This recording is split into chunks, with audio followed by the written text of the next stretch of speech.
Hi, everyone. Welcome to what is going to be the final episode of Mini Clinics with Mitch. My name is Mitch Braley. I am a member of Racquetball Canada's National Development Team, coming to you from my basement on behalf of Racquetball Canada. We've talked about a lot of different aspects of racquetball and how to improve your game and practice these past 9 weeks. And there was one last element that I want to touch on that is super important, and I couldn't finish up this video series without having discussed it, and that is the mental game. This is a concept that was introduced to me about 8 or 9 years ago by a sports psychologist that had me picture my game as a table.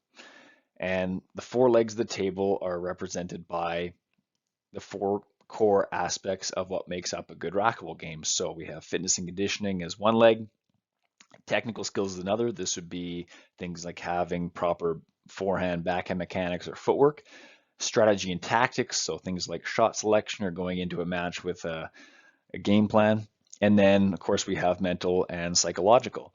And the idea here is if any of these areas are weak or non-existent, then your table, or in this case, your game, is going to collapse and it won't be stable, won't be solid, and you are going to suffer as a result and not be the best player you can possibly be. So it's important to not ignore any of these areas. We've talked about the other three to a fair degree over the past 9 weeks, and in the 10th week here, I really want to talk about the mental part of it.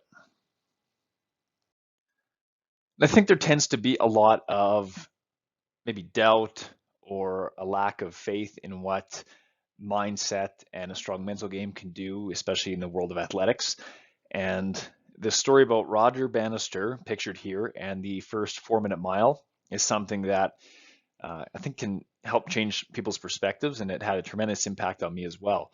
But the background is before Roger Bannister ran a 4-minute mile, rather a sub 4-minute mile in 1954, most everybody in the world thought that it was an impossible feat, that the human body wasn't capable of running that fast in order to break 4 minutes. In fact, a lot of experts at the time thought that it would be so stressful or strenuous in the body that you would literally die if you got close to achieving this. So in 1954, Roger Bannister breaks the 4-minute mile. He runs it in something like 3 minutes, 59 seconds, and 400ths of a second.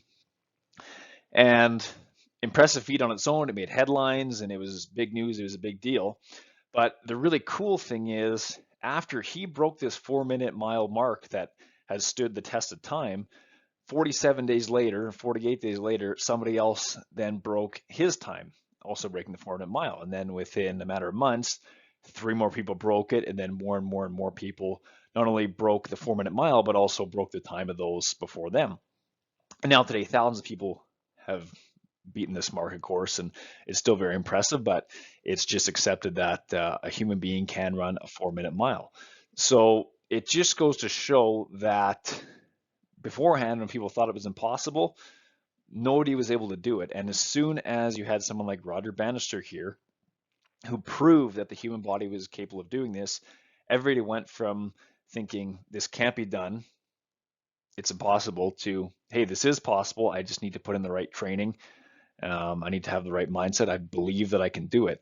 And there's a almost intangible quality that humans have when they believe that they can do something, or rather they know that they can do something, versus doubting themselves or thinking that they cannot. And it makes a tremendous difference if you think about your racquetball game. If you believe fully and know that you have a good forehand or a good serve or going to win a match that you're stepping onto the court for, versus going into the match thinking, I'm probably going to lose, I can't win this match, this player's better than me, I'm not good enough.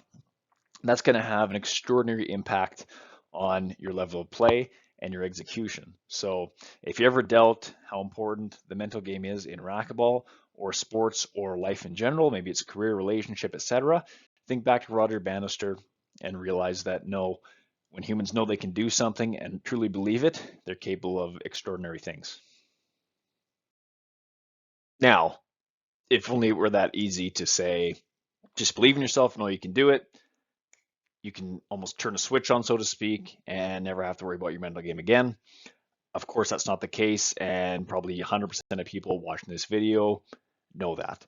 So how do we work on the mental side of our game? With the physical side, it's easy. I can lift weights, I can track numbers, I can track if I'm lifting more weight or running faster or doing more reps, what have you, and you can see the progression over time and you know what exercises benefit what.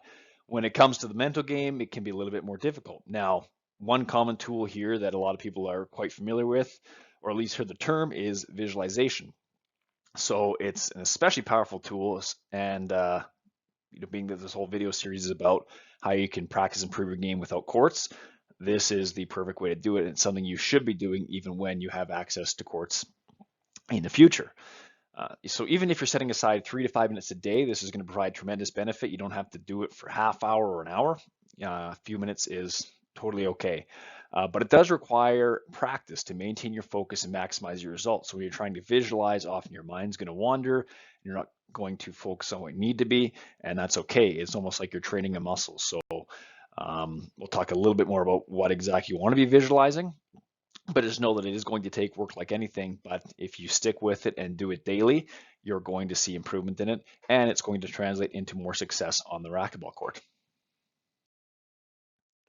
So in terms of how to visualize, I'm not going to get into too much detail. There's so many resources online, YouTube, any book on mental performance nowadays that really gets into it. If you're interested, yeah, you can check those out. But the general idea is you're going to find a quiet place that you won't be disturbed in, or you can close your eyes for a few minutes or however long you want to do it. And you're essentially going to almost rehearse or picture yourself, visualize yourself, as the name suggests, doing a particular skill. As I said here, something like your perfect forehand, but you're really thinking of things like how the glove fits onto your hand, how the racket feels in your hand, all the sights and smells associated, and think exactly what that forehand looks like down to the most minute details. Even entire rallies, you can rehearse them. So something like picturing yourself hitting a perfect drive serve to the left side. Your opponent hits a down the line shot as a return, and you step over with perfect footwork and racket prep and a nice swing, and you re-kill a pinch. So you can visualize different scenarios like that. You can do entire matches or games too. That obviously takes a little bit longer, but there's definitely benefit in doing that as well. And a bit of a shifting of gears, you can even do the award ceremony or the banquet after a tournament. So just instilling yourself with the good feelings, sights and sounds of receiving your medal for first place or your trophy. And there is some science behind it. I don't specifically know myself, but the idea is that some of the neurons that are going to be firing when you're actually physically doing the skill and on the court do fire to an extent in your brain when you're visualizing. So it does have an actual physical, tangible effect on your game. So there is science to back it as well. It's something that we've known about for decades, but I think really the probably past 15, 20 years, we've been able to link some of the science and studies with what it actually does for us. So absolutely something you should be doing daily, and you will notice 100% a positive improvement in your racquetball game. Now, after visualization, another great tool is affirmations. And essentially what these are is just positive statements that you're making about yourself. And the best way is to write them down with a pen and paper. So not typing them, not just thinking them, though there's nothing wrong with thinking about them or just doing them in general, but pen to paper, best way to do them. Do them daily for maximum benefit. Even if you have a handful of affirmations, it only takes a few minutes to do, but just like the visualization, you will notice improvements in your game. You can do it in other aspects of your life as well, which I do highly recommend. And using the I am phrasing is a great method of doing this. So I have a couple examples here. So, if you're writing down, I'm in amazing shape and I can play hard in every single rally of this match or of the match I'm going to play in the future. Another one, I am the best player in my age category in Canada. And doing this every day starts to instill it within you. And going back to Roger Bannister, you start to believe it and fully know it. And when you have that mental strength and that confidence, then it has tremendous effect in a good way on your performance. And just like visualization, that's a real rough and dirty overview. Give it a quick Google. There's tons of resources. There's different ways of stating them and writing them and templates that you can download and print off. So have a look, but awesome tool. You can do it in the mornings when you get up, when you go to bed, lunch break, super quick, tons of benefit out of it.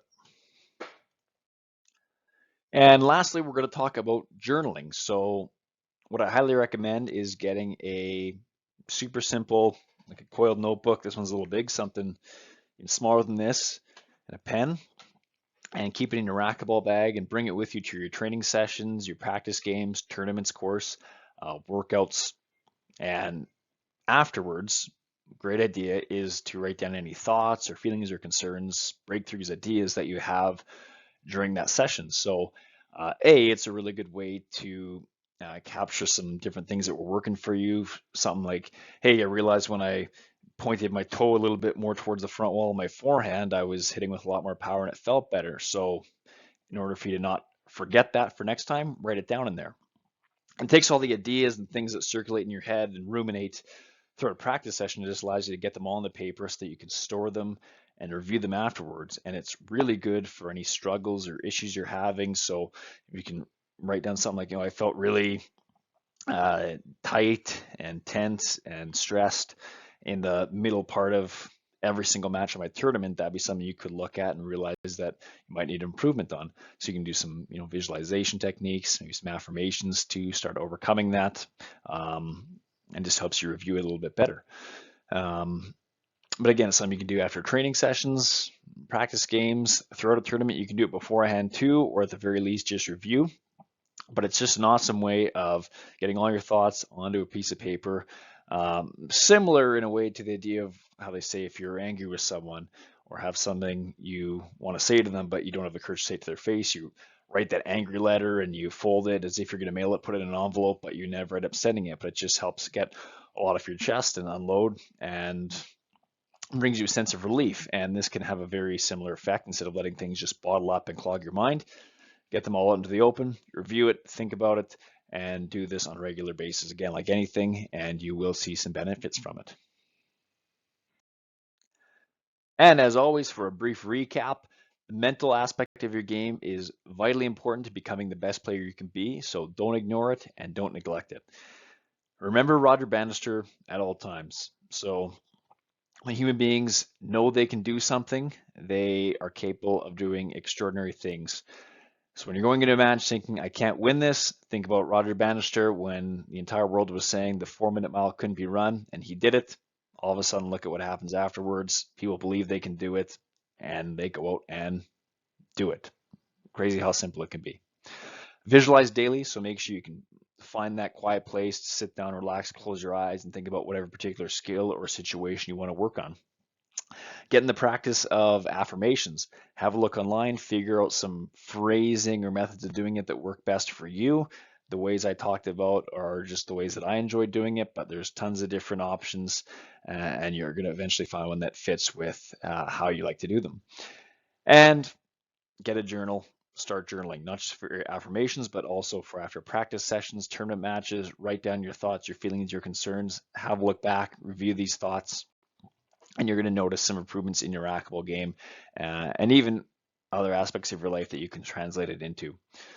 But that is all I have for today. My name is Mitch Braley on behalf of Racquetball Canada.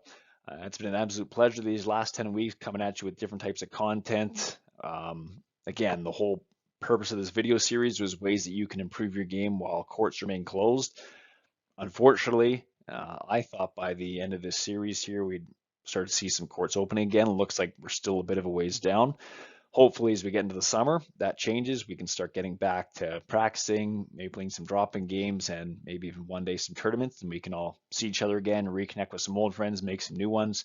But until then, stay safe, and I encourage all of you, when courts do open again, to bring out a friend, family member, introduce new people to the sport, keep helping to grow the game, and if anything, as unfortunate as COVID has been for the sport of racquetball, hopefully it's all given us a renewed sense of how much we all appreciate and love the sport, and we'll all come back with a renewed sense of trying to build a little bit more, be the best players we can and the best possible ambassadors we can for the sport as well. So that's Mitch Braley signing off. Until we see you in the future, hopefully with some more exciting content, take care and stay safe.